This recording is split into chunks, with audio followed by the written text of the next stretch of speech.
Welcome, everyone, to Send It, a logistics podcast where we talk about carriers, brokers, shippers, politics, and everything else freight. My name is Bobby, and I've been in the freight industry for the last 11 years. And with me, as always, is Julian Mars. And Julian's been a freight broker for the past 7 years. Today, we're going to be talking about two different topics. One being drug testing for drivers, and the second is going to be tracking. We've been hearing a lot about this potential tracking of truck drivers or cabs, and we want to dive in there and give you guys a little bit more information about it on what we know, any speculation, and what we think about it. So, to kick it off, we're going to start off with the drug testing. Julian, how are you doing?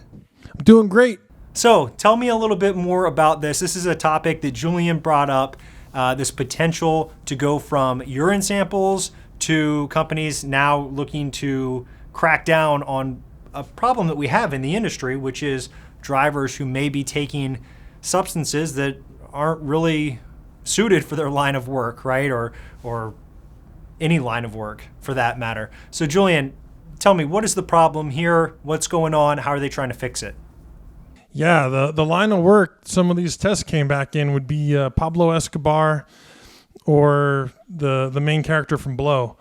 So the HHS is right now getting a lot of pressure from DOT and various trucking groups, not the OOIDA, of course, to up the requirements on the drug testing that these carriers are required to have while being a truck driver. So we're looking at a study done by Trucking Alliance.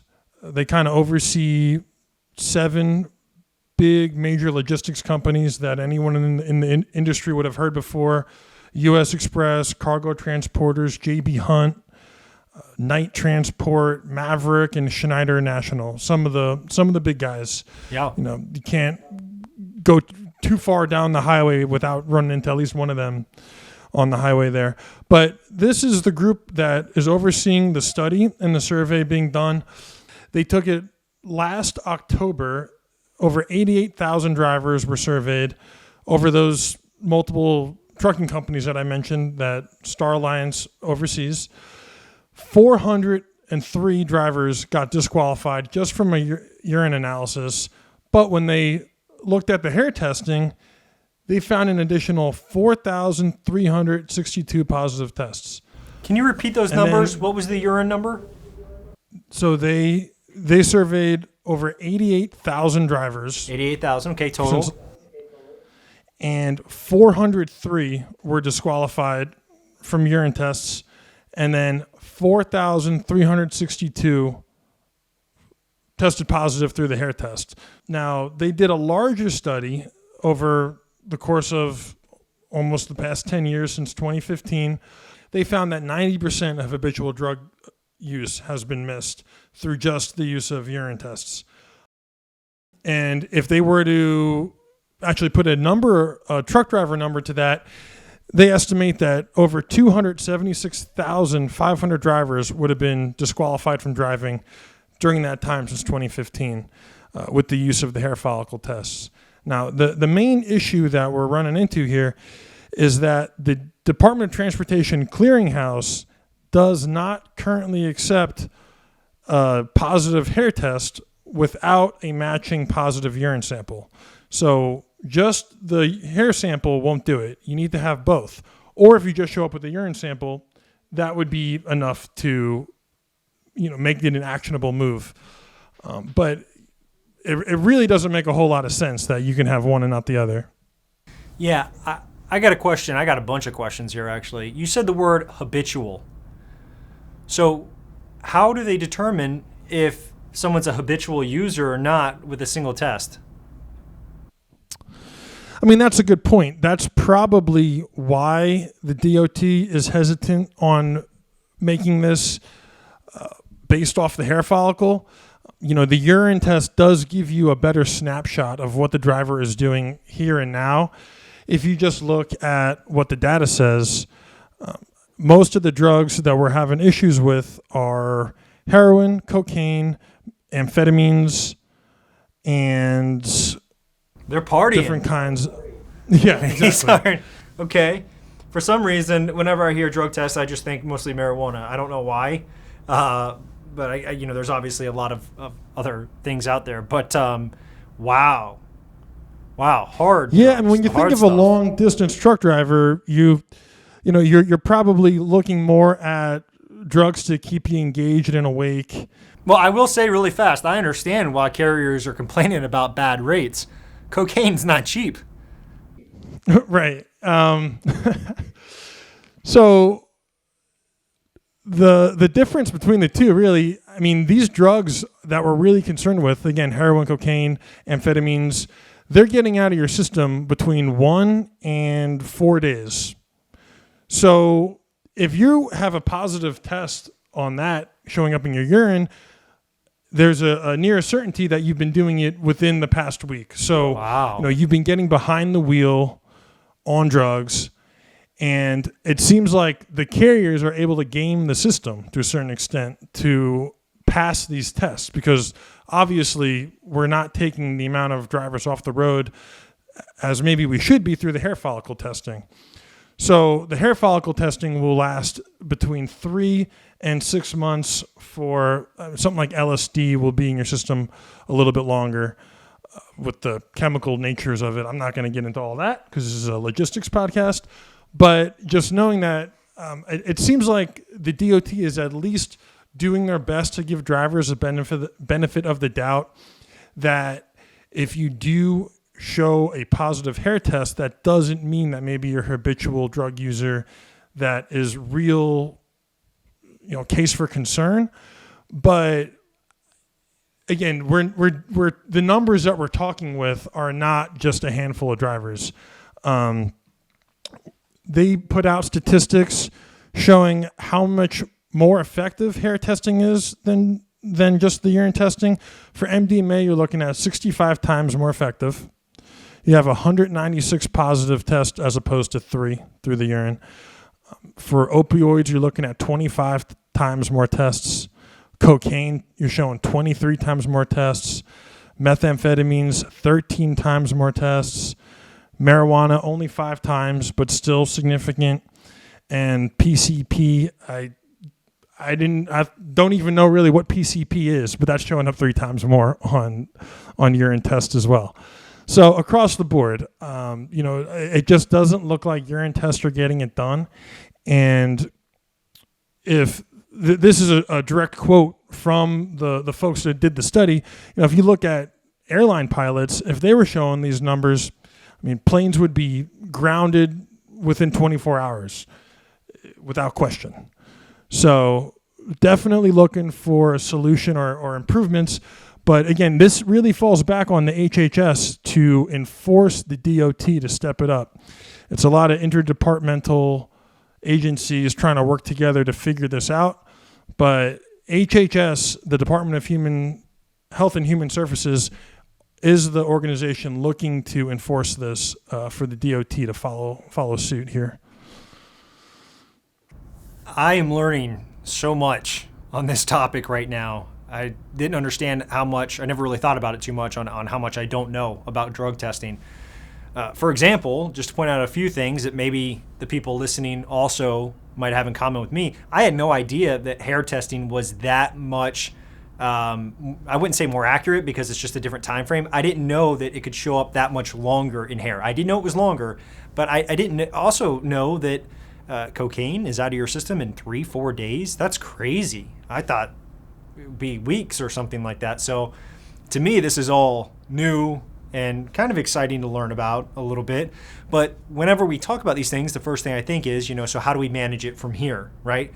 And there's a real issue here on how to manage this because, number one, obviously, whenever you're hiring somebody as a company, you hire them on. If you have a drug test policy in place that's not enforced by the DOT, but is just, you're a carrier and you require these other tests, that's a great thing. That's a great thing because you can see that person's past history and you can say, hey, in the last 6 months, they did test positive for this. Maybe I just don't want to hire them and that's my decision. I'm not going to. On the other hand, at what point do you have somebody that's maybe trying to get their life together, has been sober for 4 months, 5 months, 6 months, he's or she is getting on the right path, they're bettering themselves, they just went through school to become a truck driver, They want to, start with a company, and they want to start on just a better path and start a new life. In this case, as a profession, as a driver, and kind of just get their shit together, basically, right?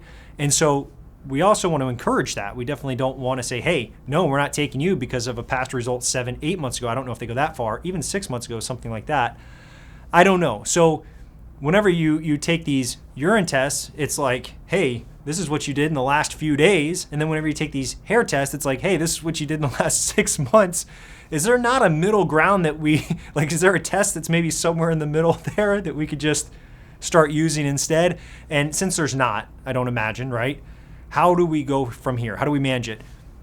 Obviously, we don't want to be drug testing everybody. If somebody knows that a drug test is coming, they're going to prepare for it. And so if it's a urine test and all they have to do is just stop doing blow for a few days, well, that's a problem, right? And so we don't want that.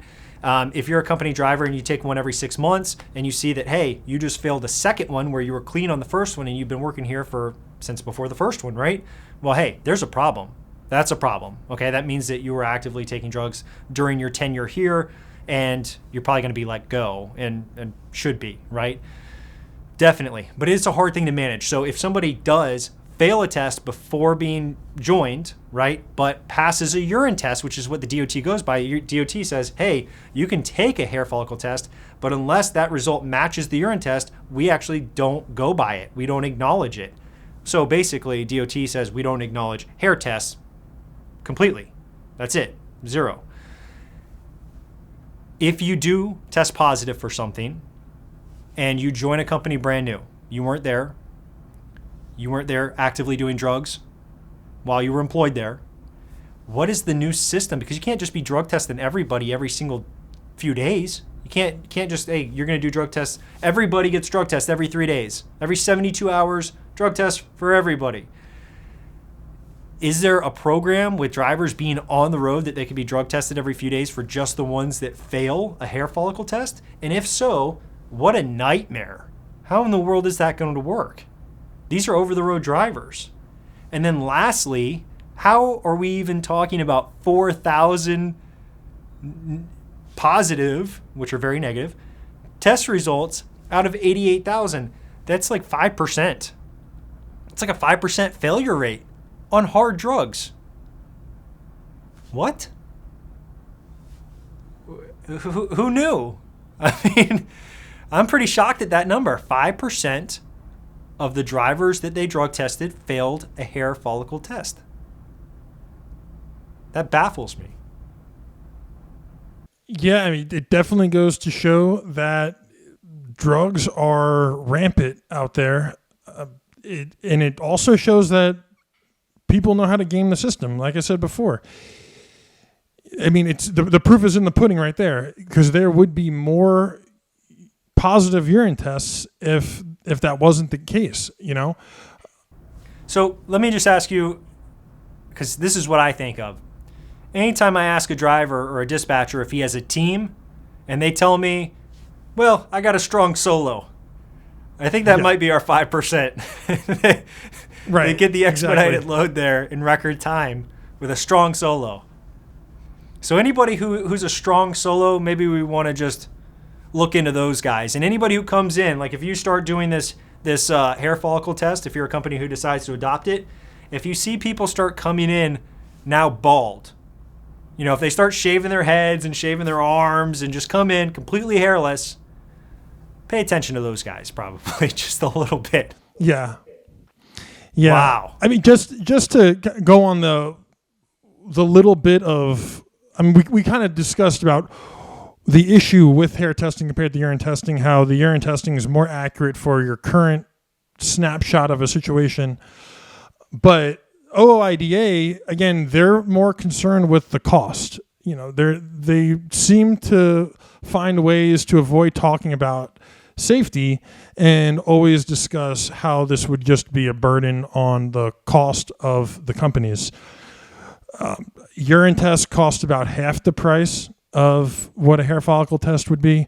So you're looking at $90 per driver for a hair follicle test, in addition to that urine test. So, you're getting you have to purchase 2 different tests. About $135. Yeah. seems like a drop in the bucket when we're talking about the number of carriers driving on the road with loved ones and friends and family.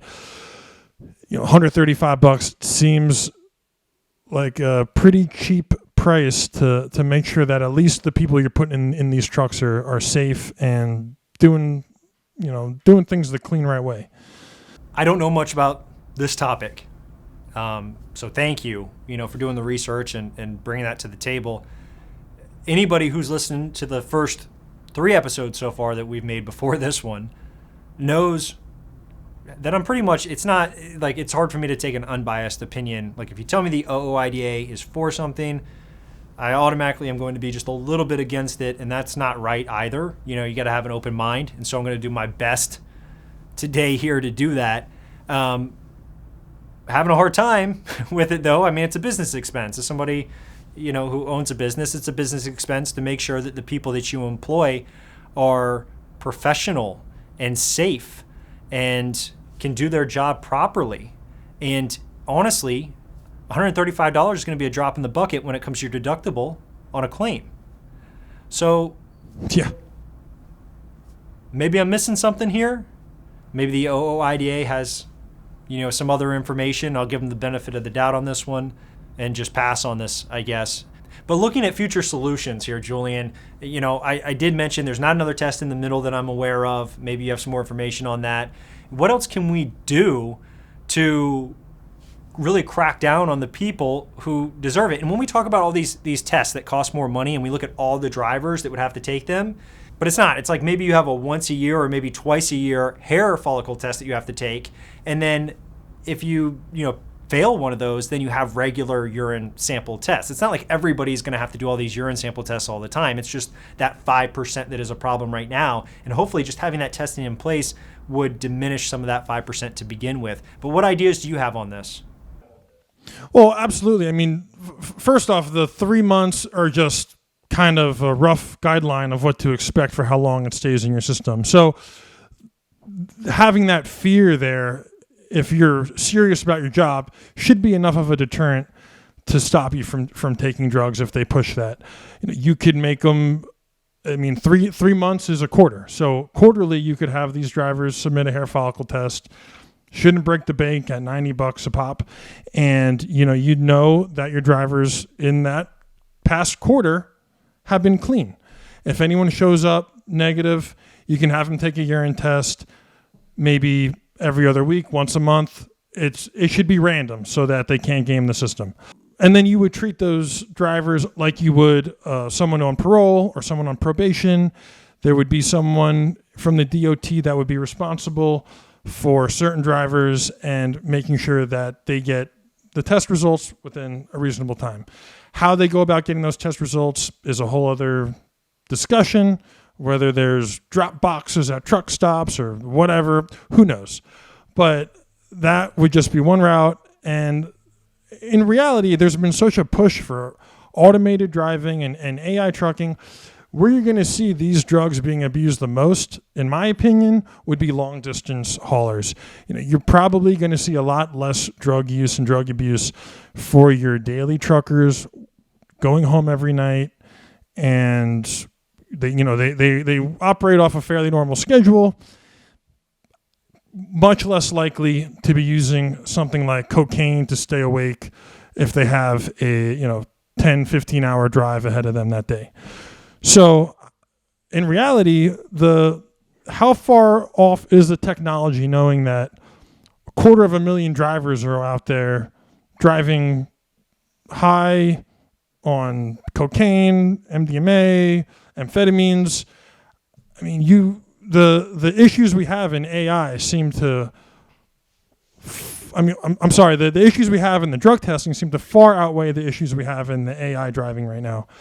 If we can move away from pushing these drivers to do such long hauls, I would think you'd see a big drop in these numbers. But that could also be because there's less drivers. So I just want to say 2 things really fast. Number one, we are assuming, and this is a big assumption, that 80,000 or 88,000 people that were drug tested, and the result that we got that of 5% testing positive on the hair follicle test, we're assuming that that is an actual representation of the entire trucking industry, which it's just one test. If they did another 88,000, we'd have to see. But it's not like they did 5. They did 88,000 drug tests. Well, So they did the larger test pretty from good. 2015 showed, since in that time, 276,500 drivers would have been additionally kicked off the road. So it's not in the short period of time as that October survey went, but the 2015 study, it's still significant. That's over 250,000 drivers there. So the second thing that I'm going to mention is you mentioned AI and the technology of AI in driving. I don't think we're very close by any means to AI driving. We're probably closer to autonomous driving, which would not be fueled by AI for a very long time probably. So maybe we have autonomous vehicles even running now, San Francisco, parts of Chicago with Lyft or whatever, Uber. And they do a pretty good job whenever they're on a specific route, but once they get outside of that radius, then they're not as good as other brands. Even Tesla full drive mode or whatever is better once you get out of that San Fran area. And there's been a lot of tests, with that. As far as trucking goes, obviously the responsibility when you have 80,000 pounds on the road is quite high. We talk about safety. We talk about how trucks are a lot more dangerous and how they need to be held to a higher safety standard than regular passenger vehicles. We talk about trailer technology. We talk about truck technology. We talk about aerodynamics. We talk about driver responsibility. So for an autonomous vehicle, when we come to passenger cars, we have a lot more data. We have a lot more experience because we've tried those things. When it comes to something that's 80,000 pounds on the road and it's really, really important that it stops on time, there are a lot of companies and a lot of people that would get a little bit more scared thinking, hey, does this vehicle have good signal or something? They don't know how these things run, and neither do I, to be honest. I don't. Does it need to have a really good Wi-Fi signal for the autonomous to work, or satellite signal? I have no idea. I'm so out of that world that I just don't really know how it works. But I do think that drivers are going to be here for a long time. I know a lot of drivers, and I'll say this, think that they don't need brokers. I'm going to say something here that's going to upset carriers probably quite a bit, but I think that brokers will probably be around after autonomous vehicles take over. It is what it is. I don't think the brokerage job, and we're getting way off topic now, but I don't think a brokerage job like what we have today, I don't think your traditional broker today will really exist. I think we'll have kind of a hybrid broker. A broker that offers all types of services. We're not really dealing with drivers necessarily. We're dealing with maybe dispatchers or companies that have a fleet of autonomous vehicles. It could be 20, 30 years from now. I don't want anybody to get scared thinking tomorrow that, trucks are going to start driving themselves.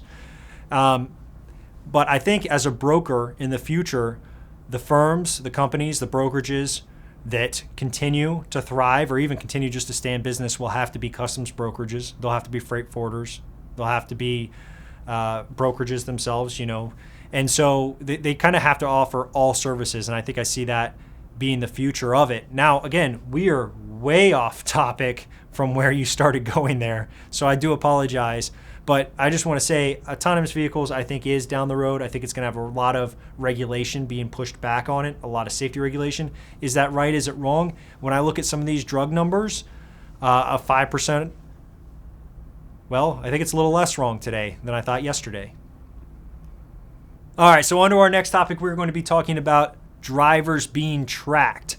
So today, Julian is just full of the information. Julian, right now I'm hearing online a ton of carriers, drivers, and brokers complaining about this new proposed tracking trucks.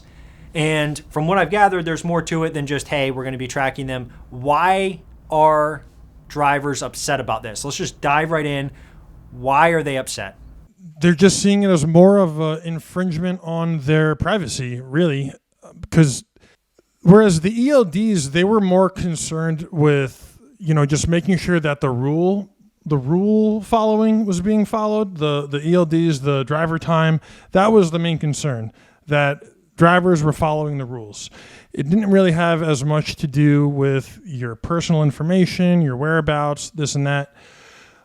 And the ELDs were hard enough to get into trucks as that was, just to make sure people were following the rules and taking rests when they need to. And again, it all goes back to safety. So this new tracking is almost like the ELDs were the foot in the door of the truck there. And now they're trying to weasel that technology just a little bit further into those trucks to get a little bit more information at the ready. So this is again not a DOT driven law. This rule is being implemented by the Office of Science and Technology, which is an executive branch.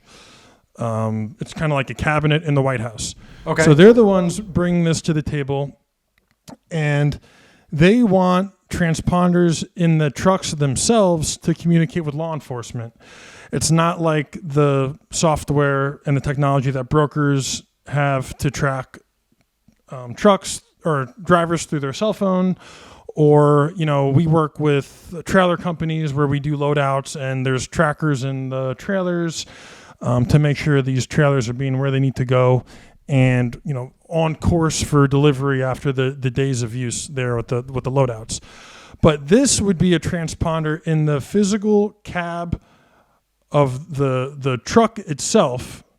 And really it's kind of now where the argument is over what that transponder is going to be given law enforcement. A lot of people just want the spatial data of it. Where are you? That would be, I think, a very easy agreement for everyone to kind of get over. There's really not much argument as to someone saying, I want to know where this driver is who picked up my load. But what they're trying to get, the information they're trying to get in these transponders even further, stuff like driver's medical information or their specific driver statistics like drug and alcohol abuse, like we were talking about just previously. So whereas I can't really argue with that if a policeman wants to bring that up through a transponder or something like that. But again, OIDA has a big concern over driver privacy and making sure that that's being protected. And I can't argue that driver privacy would definitely be getting infringed upon a bit. I would be okay stopping it at the spatial data. Basically, in at least my main concern is I don't want freight getting stolen. And if law enforcement needs to know where it is, they should be able to bring that up. No questions asked. So I love these topics because we haven't had this conversation, which is awesome. It's kind of off the beaten path of what we do as brokers and what we look at. And so it is just really fun for me to be able to hear these things and just kind of give you my real opinion here. So I have a few things right off the bat. First, I want you to answer a question, and you already did, but I want you to answer it again just with a yes or no, because when I am looking at these comments online, carriers, drivers, seem to think that brokers are going to be able to track them. And are they going to be able to track them? I wish, but no. We don't have that technology. We would still be, forced to be using the macro points or the 4Kites or just your normal phone calls and emails like we're at the turn of the century here. Okay. And then so secondly, we have the privacy issue, which privacy is always an issue. It always comes up in just about anything to do with politics. Privacy is an issue, whether it's social media, even drivers, medical records, HIPAA, whatever. However, we just got done talking about a topic that goes really well with this, which is the drug testing. And so if those failed drug tests were to show on tracking information and there were inspections that were being done in an area and DOT officers only have a certain amount of cars and they say, hey, we can see all these vehicles in here. We have to do X amount of inspections today. Maybe it's a blitz week, whatever. Let's not bother the guys that didn't fail their last drug test or maybe are just on here now for the first time. And not only is it going to give that kind of medical information, right, but maybe it also gives hours of service or any type of poor scores that maybe they got last time on an inspection, and we can just kind of dial in on those. And so maybe DOT Blitz Week, maybe we can pull over a quarter of the trucks next year just because there's that data. Now, I'm not saying I'm for this. I don't know what the data is going to be used for. I'm just throwing out the ideas that I have initially in my head. If you're, for it, against it, I don't know. But I can tell you this. Knowing where a truck is important. Okay, if you are on the job, and I'll give you some examples, but if you're on the job, you're on the clock. And a lot of these big companies, big carrier companies, they track their trucks anyway. Okay, brokers don't track them, the companies track them. If you have a problem with that, then you don't work at one of those companies and you go find one that doesn't track you, or you open up your own, you're an owner operator. My point though is you should be tracked. As soon as you have somebody else's cargo loaded onto your bed or onto your trailer, you need to be tracked. As soon as somebody gives you something of value and you are hired to perform a service of transporting that cargo, you need to be tracked until it is transported. You should have no problems with that. When people go to work, they understand that they're being watched, surveillance systems, and they're being listened to, and they're being managed. That's really what it comes down to, is somebody is managing where you are, making sure that you're doing your job. Somebody manages everybody. And if you don't have a manager, then you have a customer and they manage you. Everybody has a manager. So drivers need to be tracked, in my opinion, whenever they have a load. Now, I think when it comes to law enforcement should be able to track any single truck, any single for-hire vehicle. Now, does it have to be passenger cars? No. But if you're a for-hire vehicle, then you are transporting something or someone of value. And so things happen, right? And so one of the biggest issues that we have right now, besides double brokering, is going to be fraud. And fraud might even be the bigger issue. And sometimes they go hand in hand. But I think fraud's somewhere around $150 million a year issue when it comes to goods being stolen, going missing, MC shutting down and reopening just another week later under a new authority. It's a huge, huge problem. Now, I want to bring up an example that you would have. A few years ago, I remember you loaded up in Pennsylvania and you were taking a load down somewhere. I think it was to Florida. I know this happened in Georgia, but I think it was going to Florida if I'm not wrong. And something happened that I think this would have actually solved the problem with. So why don't you tell that story, because I don't remember all the details, but it was a theft.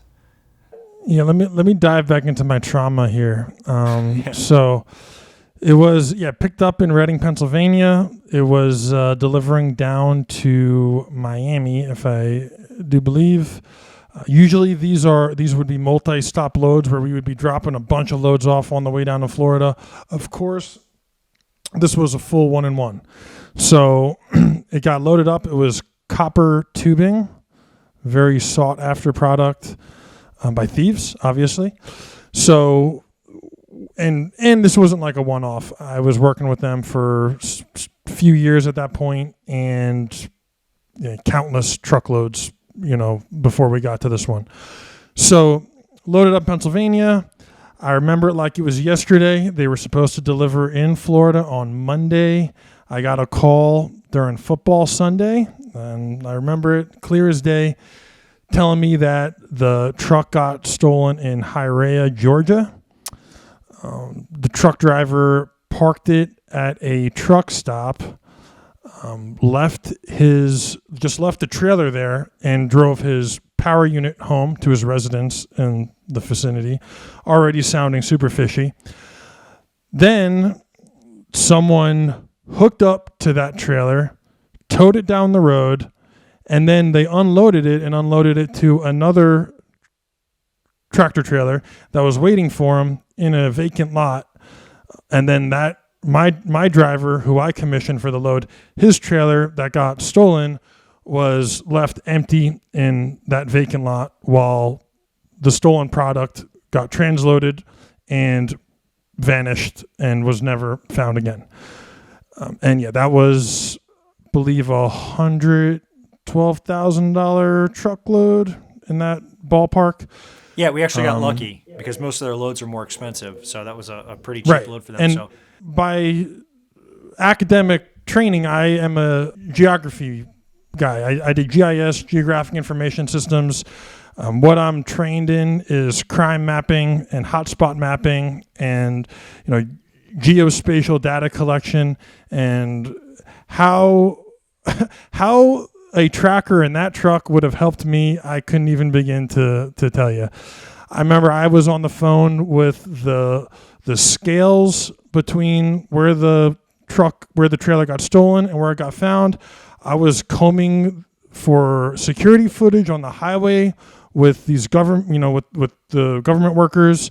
I called the township where the truck got recovered in. I was asking for traffic camera footage from there. For me to have to comb through, or ask people to comb through footage like this to recover a stolen truckload is just insane. We should have been able to pull up all the driver information. If there was an issue or any kind of shady background of the carrier himself, that could have gotten brought to my attention. We can go on and on with how useful this would have been for that instance. Well, I remember working a little bit with the GBI, Georgia Bureau of Investigation. So to give everybody kind of an idea of what actually ended up happening, we never recovered that load. We were never able to find it. And the insurance company for the carrier denied the claim because they had an exclusion in their policy that if the carrier left the load unattended, so basically by dropping the trailer and leaving it unattended, that there was an exclusion in it for that. So it took a couple years in court for us to fight and get the money back from the carrier. And ultimately, after court costs and attorney's fees, we lost tens of thousands of dollars. I don't want to say an exact amount because I don't want to be wrong, but it was tens of thousands of dollars that we ended up eating on that load. And so that is and the customer. All money. And we lost the customer. And we lost the customer. Yeah, the customer didn't pay for any of that. It was us that we ate that money and we lost the customer. So great. And so that's all part of that $150 million number that we talk about when it comes to fraud. Those are losses. So if this tracking can help even just reduce the losses by tens of millions of dollars, absolutely. Any broker, any customer is going to be for it. And if a driver's not for it, even though that they know it's helping reduce all of that fraud and getting bad carriers out of the picture. By the way, guys, if you're listening to this and you're a good carrier, you're a good driver that goes by the rules, you're not one of the ones that's taking the drugs, you're driving equipment that you know is fit to be on the road, you aren't driving recklessly, you're doing a good job, you're just you're a professional driver, okay? Because there's a difference. If you're one of those drivers listening to this, this is only going to help you because right now, just like brokers can get a bad connotation because of how many crappy brokers there are out there, the same thing happens with carriers. Because there's so many carriers committing fraud right now, it makes it so hard for brokers to be able to trust a carrier with the new MC. If you're 8 months in business and you're a great person and you're doing great work, we still can't work with you a lot of places because we can't trust that somebody new is going to take this $100,000 load. And the reason why we can't is because there's so many bad carriers, bad drivers out there committing fraud right now at record levels. And it's a huge issue. And then there's drivers out there impersonating other driving companies, right? Other carriers using their MC number, taking load on their behalf. So brokers are in a tough spot. They got to do their due diligence. Sometimes it can even just be the end. I remember a carrier called in for a load. I think it was yesterday. And the end of their email address was .co. It wasn't .com, it was .co. And so that's a huge thing right now. People are just taking somebody's domain, they're dropping off the M, and then nobody thinks twice, right? And so I know this. So what do? I go and check. And so this isn't going to be a horror story or cautionary tale. They were actually completely legitimate. But those are the things that you have to look out for. And it's unfortunate, but that's the way it is. So if you are a good driver, I would tell you to welcome a crackdown on bad drivers in any form possible, even if it is in tracking, because ultimately at the end of the day, you're at work. You should be okay with getting tracked while you have somebody's load on your trailer. And look at it this way. Police officers, every single one of their patrol unit cars has a tracker in it. They wear cameras on their vests now to hold them accountable to do their job. Everybody, including myself and Julian, needs to be held accountable just to do their job. That's it. When you go home, you have your personal life, you do your stuff. But when you're on the job, you're on the job. Going back to what you said about the bad drivers ruining it for the good ones, it's like a bad gun owner. All it takes is one. All it takes is one to ruin it for everybody else. And this probably wouldn't be getting so much press and push right now if it wasn't for what we've seen coming in and out of Texas and El Paso. They've completely overtaken the ports for goods coming in and out of the country, and it's been a real soft spot for law enforcement. There's been a lot of lost stolen goods going in and out of the border, and as we know, we've been moving a lot of our top manufacturing down to Mexico. Cars, high-end machinery, really expensive stuff. So to know that everything matches, the truck, the trailer, the goods in the back, the broker that he booked with, everything should match. And if one of those things is off and a flag is risen that needs to be investigated, it would save everyone a ton of money to be able to stop these problems before this freight's just gone. Coming from experience, you have a very small window of time to find that stuff before it's gone forever. This is in the infancy stages. And for anyone listening, I wouldn't be too concerned even the next couple of years, this getting in there. Try to think ELDs, how long that took, to get the law approved, then the rulemaking, then to actually implement it into the trucks. So unfortunately, I don't see this happening within the next year or so, but there's going to be a lot of discourse and discussion about what those transponders are going to be given out. Do they need the driver's complete medical history? Probably not.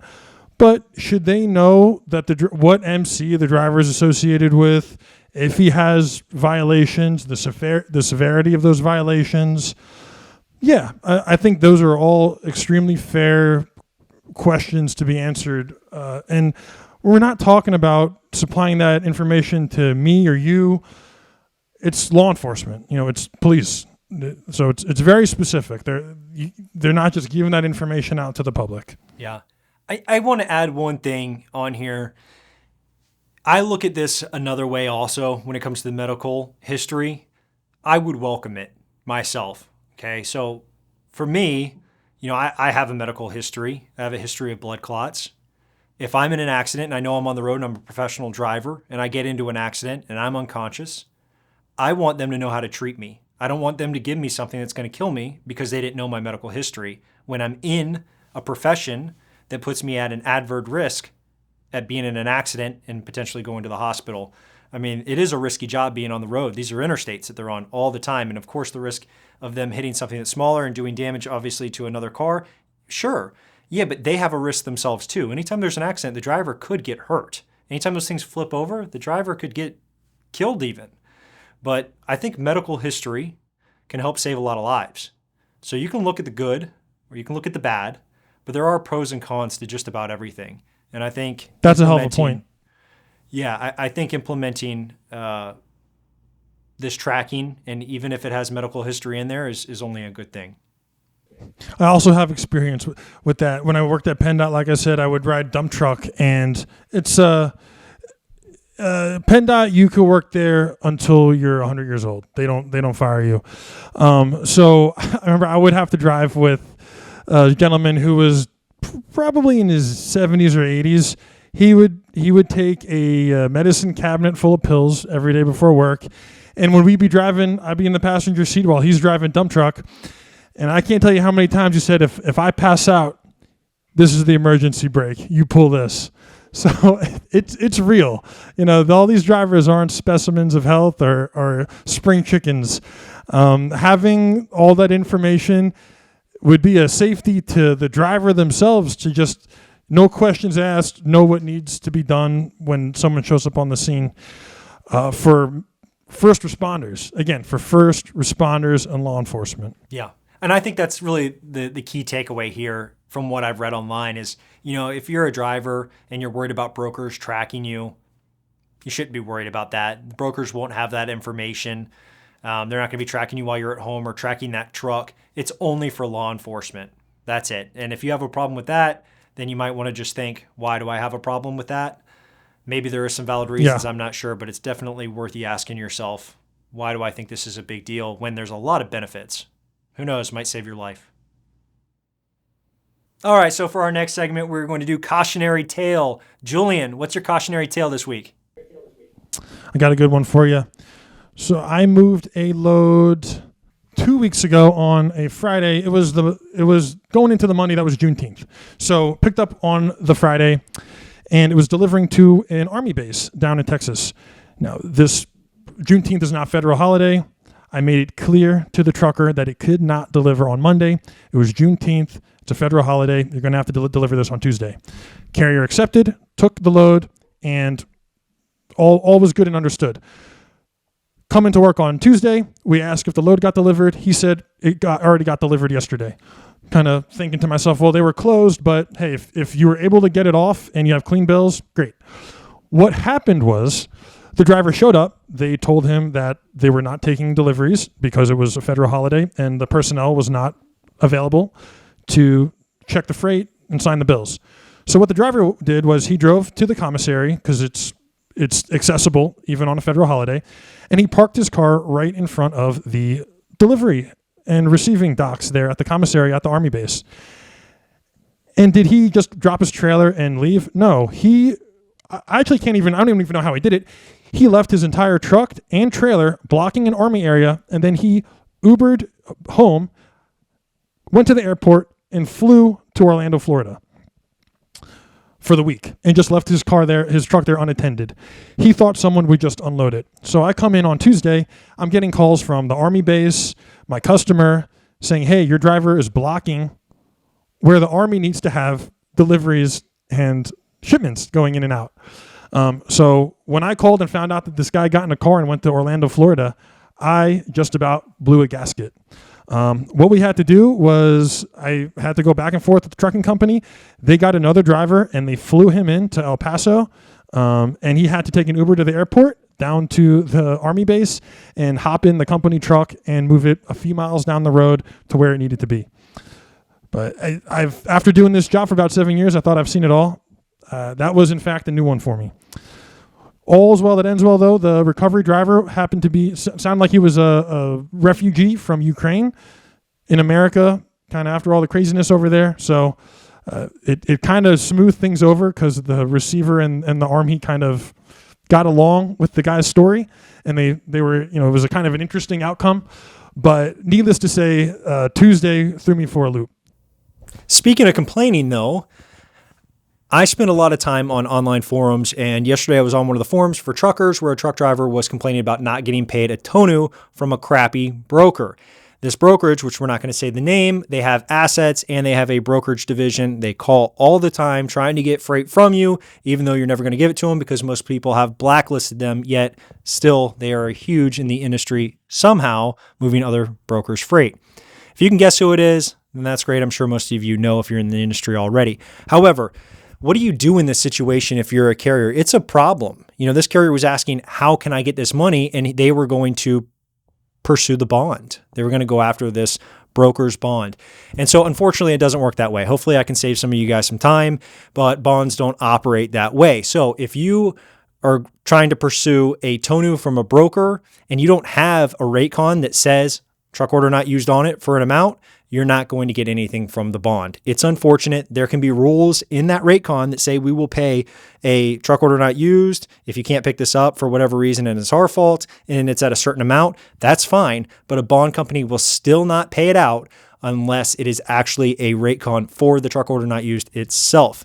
So it's just the process. It's how a bond company works, okay, and the process of how they pay out. Typically, they'll need a BOL, proof of delivery, which is typically the BOL, right, and a rate con, and then proof that you weren't paid, and then they can start that claim process. But long story short, unless you actually have a rate con for the truck order not used itself, you're not going to get any payment. I'm sorry, and I hope they change that. I hope they actually do something about it. I don't know if bond company is the one to actually make any changes on that, but I do hope in the future the industry does put something in place where brokers can't just ignore your phone calls and ignore your emails and place you on hold forever, because I know a lot of crappy brokers that do that.